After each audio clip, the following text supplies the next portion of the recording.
Bonjour, chers amis. Cette semaine, comme la semaine précédente, je n'avais pas pu me rendre au studio de Radio Salve Regina pour enregistrer mon émission hebdomadaire que je double habituellement d'une vidéo afin d'assurer une plus large diffusion de mes émissions, tant par la voie des ondes sur Radio Salve Regina et les radios de France continentale qui relaient les émissions de Radio Salve Regina, que par la voie de YouTube et de tous ceux qui me suivent sur YouTube. Pourquoi n'avais-je pas pu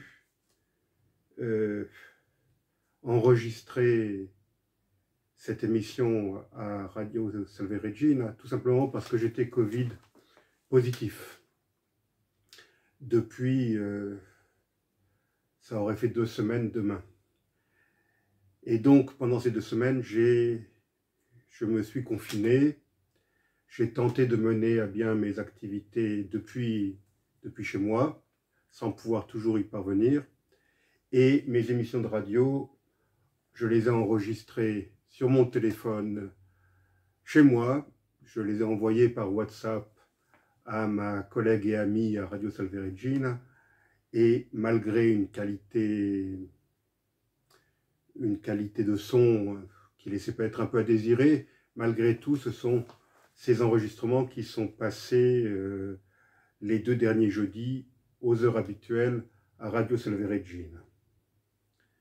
Alors, aujourd'hui, la bonne nouvelle, c'est qu'après un 4e test, je suis enfin négatif.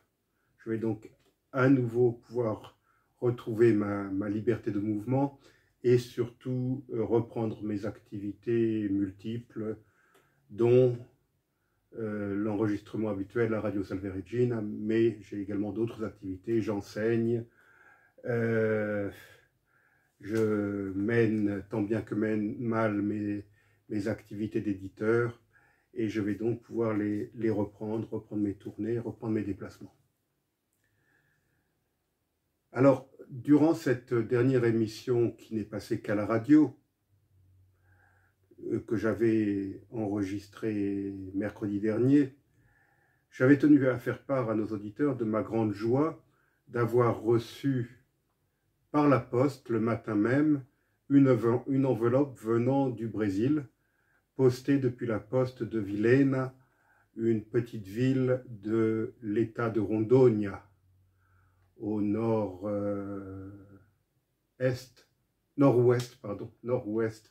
du Brésil.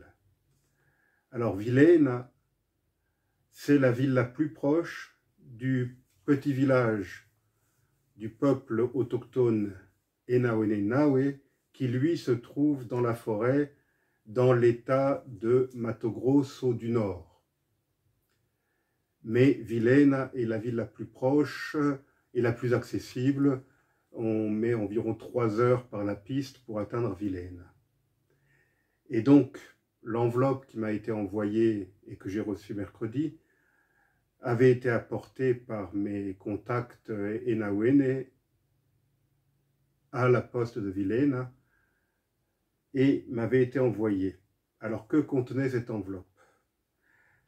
Elle contenait des dessins réalisés par les élèves de l'école communautaire du village Enawenenauê, que depuis le mois d'octobre dernier, j'ai entrepris d'essayer de soutenir par le biais d'achat de petits matériels scolaires, parce que cette école n'est pas soutenue par l'État, que ce soit l'État de Mato Grosso du Nord ou par l'État fédéral brésilien.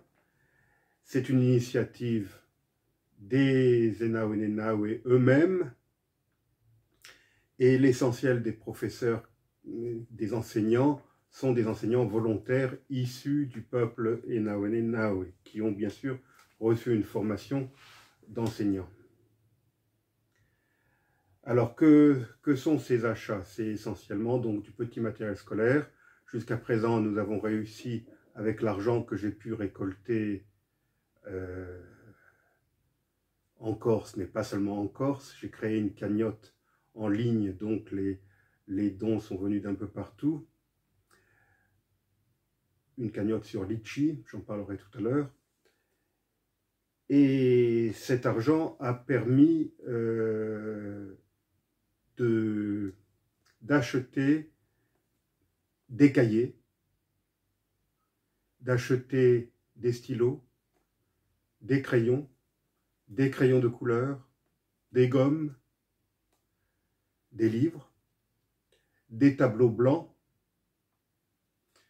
Nous essayons de privilégier les tableaux blancs, même s'ils coûtent plus cher que les tableaux noirs, pour une raison bien simple. C'est qu'en Amazonie, il pleut beaucoup et que c'est très humide et que la pluie et l'humidité sont les ennemis de la craie.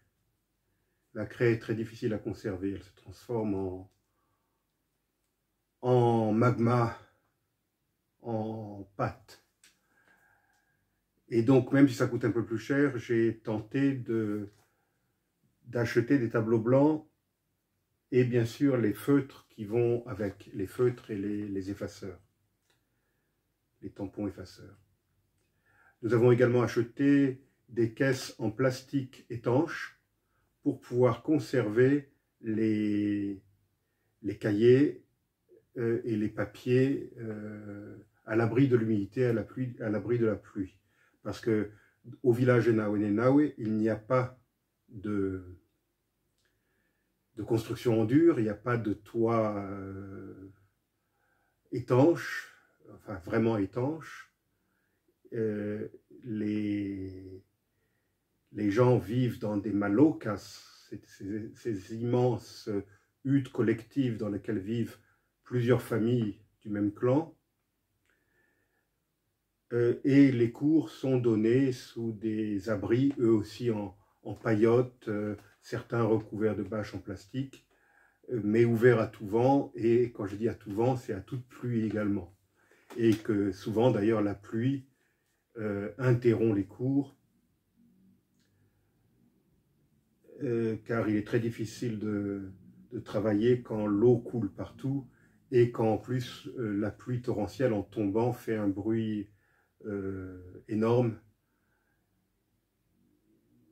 Donc c'est pourquoi nous avons acheté ces caisses en plastique pour mettre à l'abri cahiers, documents et papiers. Oui, j'oubliais, nous avons également acheté des rames de papier A4. Alors, justement, grâce à ce papier A4 que nous avons acheté, j'ai pu recevoir les premiers dessins mercredi dernier. Alors, je vais les partager avec vous, je vais vous les montrer, ces dessins, même si, enfin surtout d'ailleurs parce que je n'avais pas pu le faire à Radio Salve Regina, puisque ce n'est qu'une émission de radio. Là, grâce à la vidéo, je vais pouvoir vous montrer ces dessins. Alors, le premier, le voici. C'est un dessin qui représente le village des Enawe. Vous pouvez voir la grande place circulaire au milieu, entourée par les malokas. Les malokas, donc ces huttes collectives recouvertes de chaume. En fait, c'est un immense toit, puisque les deux versants du toit touchent quasiment le sol, et les entrées sont des deux côtés de la maloka. Je vais vous montrer maintenant une image qui montre la maloka elle-même. Voilà la maloka, et on peut voir les deux entrées des deux côtés de la maloka. Le peuple Nawe est divisé en clans et chaque clan occupe une maloka. Les Enawe sont très attachés à leur tradition ancestrale, leur tradition millénaire, notamment aux rituels pour les esprits, la vie de tous les jours, les saisons, sont rythmés par le culte pour les esprits que l'on doit contenter à l'aide de cérémonies traditionnelles qui peuvent durer très longtemps, puisque le peuple Enaonenawe est connu pour avoir le rituel qui dure le plus longtemps au monde, qui dure plusieurs mois consécutifs. Et ces cérémonies sont rythmées par le son des flûtes sacrées. Alors, bien sûr, sur les dessins des enfants, on peut voir les flûtes sacrées qui occupent une place importante donc dans ces rituels et qui sont sorties d'une hutte spécialement construite pour abriter les huttes sacrées que l'on sort donc à l'occasion des rituels. Je vais vous remontrer le premier dessin que j'ai montré tout à l'heure pour vous montrer où se trouve la hutte qui contient les flûtes sacrées. Là, voilà, elle est ici. Les Enaonenawe, durant ces rituels, portent de magnifiques coiffes que l'on appelle en portugais brésilien cocar. Ces cocars sont constitués de plumes d'oiseaux colorés. Ce sont donc des coiffes qui se portent autour de la tête. Voici donc un exemple de cocar.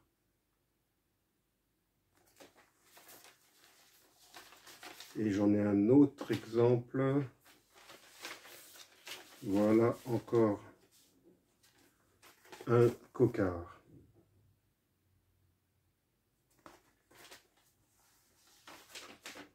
Et il porte sur les bras, attachés autour des biceps, des bracelets que l'on voit sur ces dessins. Je me retourne, oui, je crois qu'on peut voir sur la photo de ce jeune homme ces bracelets attachés aux biceps et également aux avant-bras.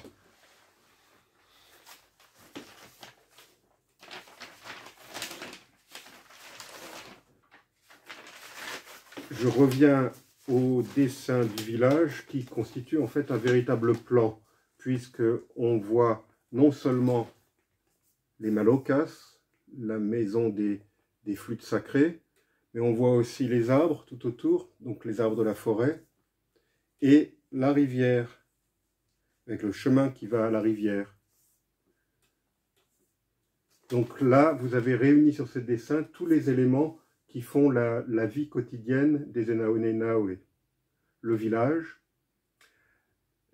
les malokas, la hutte des flûtes sacrées, la grande esplanade centrale, la forêt qui les entoure, d'où ils ramènent les végétaux qu'ils prélèvent, le miel sauvage qu'ils prélèvent également, juste ce qu'il leur faut, pas plus, afin de ne pas affecter l'équilibre naturel, et les poissons qu'ils ramènent de camps de pêche qui durent plusieurs semaines, plusieurs mois, sur la rivière. Ils construisent des sortes de barrages qui laissent malgré tout passer l'eau, mais dans ces barrages faits de bois, ils introduisent de grandes nasses qui leur permettent d'attraper les poissons. Et ensuite, ces poissons sont fumés avant d'être ramenés au village dans des grands paniers. Et ça donne l'occasion d'une grande cérémonie rituelle pour remercier les esprits naturellement. Et j'ai cru comprendre, en regardant certaines vidéos postées par les Enaonenawe, que cette cérémonie rituelle pour les pêcheurs venait d'avoir lieu au village, sur la grande place centrale. Alors, en dehors de ces dessins, il y avait également, et ça m'a fait très plaisir, des petites lettres écrites par les par certains élèves. Hein. Voilà, ce n'est pas des lettres collectives, c'est des lettres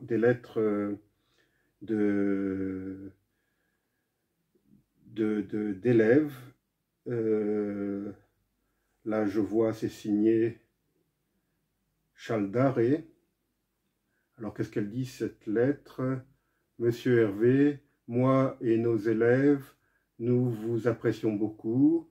En vérité, nous vous envoyons ce dessin parce que nous voulons que vous voyiez nos dessins et c'est pour ça que nous... et comme ça, vous pouvez aussi lire notre lettre.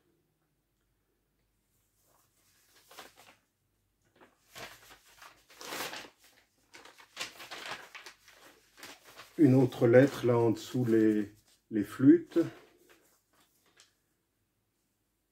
Hervé, ici c'est votre élève Wayako qui a fait ce dessin pour vous. J'espère que vous aimerez beaucoup ce dessin. Eh bien oui, Wayako, si tu m'entends, j'aime beaucoup ton dessin. Eu gosto muito de seu desenho, Wayako.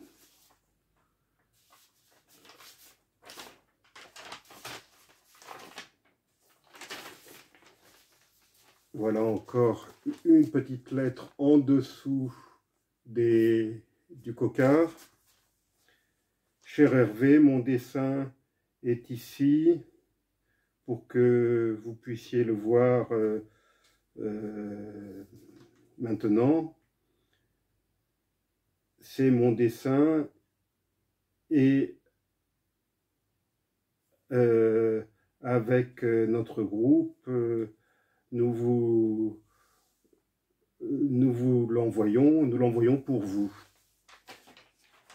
Alors, il y a une lettre plus longue ici qui a été rédigée à l'intention des élèves de la 5e bilingue du collège Giraud de Bastia, parce que pendant le premier trimestre et également une partie du deuxième trimestre, j'avais essayé avec mon ami Gérard Dijkstra, professeur d'histoire-géographie dans ce collège, de sensibiliser les élèves de cette 5e aux grandes thématiques de déforestation, d'écologie, de défense de la forêt, du droit des peuples autochtones à vivre sur leur terre ancestrale, et des relations avaient été établies entre ces élèves qui avaient envoyé des messages vidéo, dont certains en portugais grâce à l'un des élèves qui est d'origine portugaise.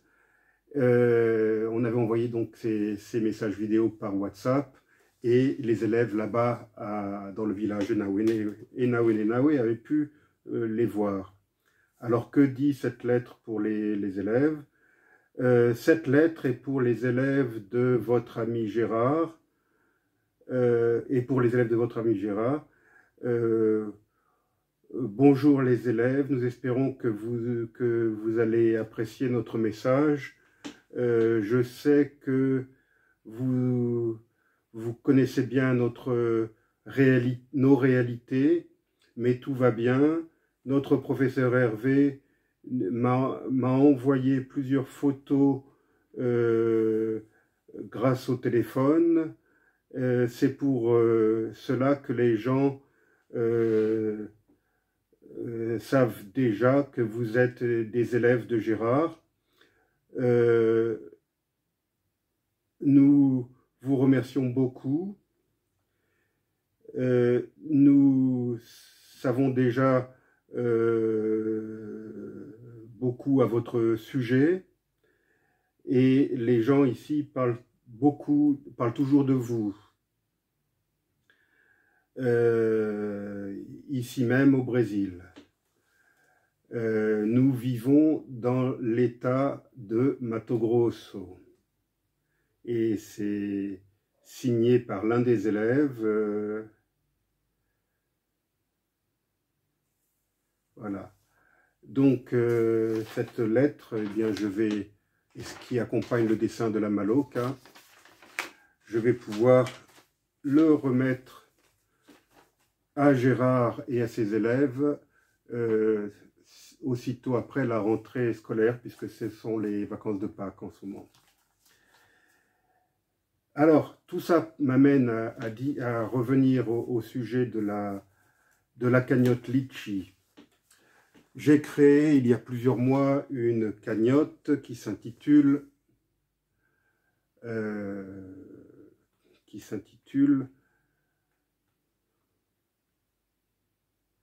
bon, le nom de la cagnotte m'échappe maintenant. Il suffit de toute façon d'aller sur ma chaîne YouTube. J'ai indiqué le lien de cette cagnotte.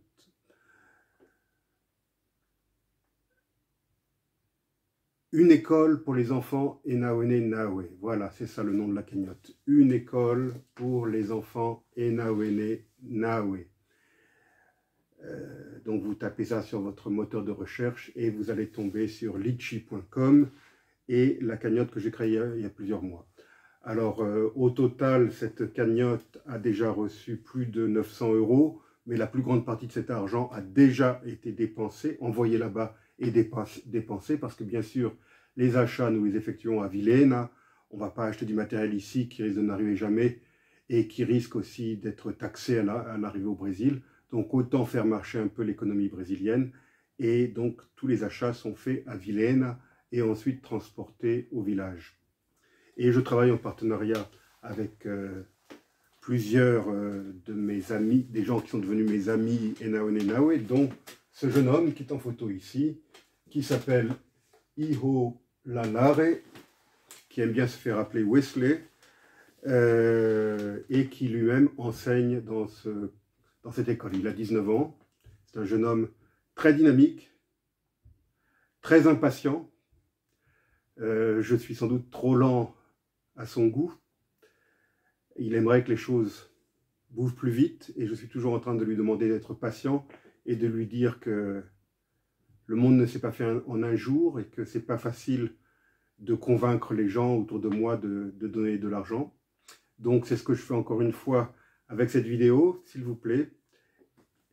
Quelques clics vous permettront de mettre 10, 20, 30, ce que vous voulez sur la cagnotte, 10, 20, 30 € bien sûr, pour pouvoir continuer à acheter du matériel.